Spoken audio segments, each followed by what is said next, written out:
So when this semester first started, I was a bit concerned about how we were going to tutor students during the summer because, most people or most students that I know don't want to do schoolwork or tutoring during their summertime where they're on a break and trying to have fun. So these students are at a summer camp here at Texas A&M Corpus Christi, and they're there to have fun. So that we're breaking them away for 1 hour of their day to do reading. So in my mind, I was like, how is this going to work? Like, are these kids going to enjoy it? Are they going to want to be here? Are they just going to sit there? So I had a lot of questions. I had a lot of concerns. Luckily, my student, Mark, was an amazing student, and I truly enjoyed working with him. There were some days where he was a little bit tired and restless, but I just got him to stand up, move around, get his wiggles out. So he not only helped me become a better educator for great students, but he also helped me become a better educator for students that can't necessarily sit still. And I feel like there's more and more of those students coming around and being diagnosed with certain things, whether it be ADHD or autism or Asperger's or anything like that. You're going to have to constantly be changing your classroom to meet these students' needs.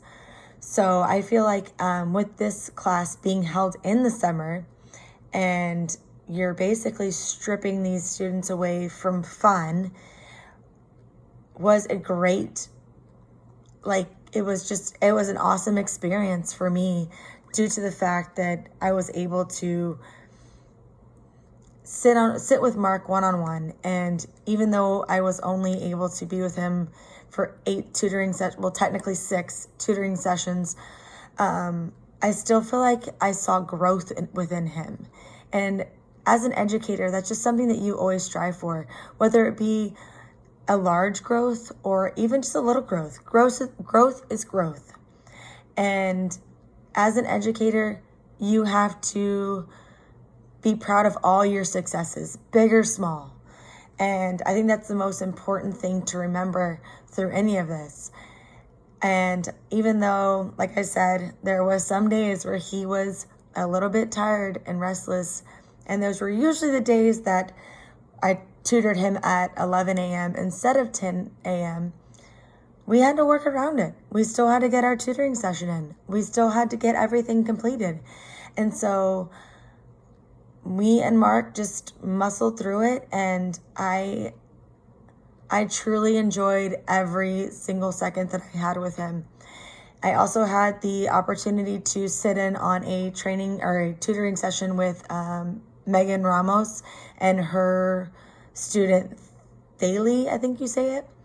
And it's just so awesome how you can see the dynamics between the two students, and how even though they're in similar age, that their reading levels are so different, because that's exactly how your classroom's going to be. Not everybody's going to be at the same reading level.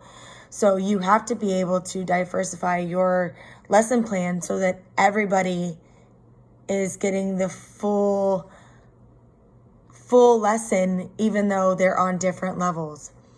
And I think that's very important. So I just want to say thank you, Dr. Valadez, for this class.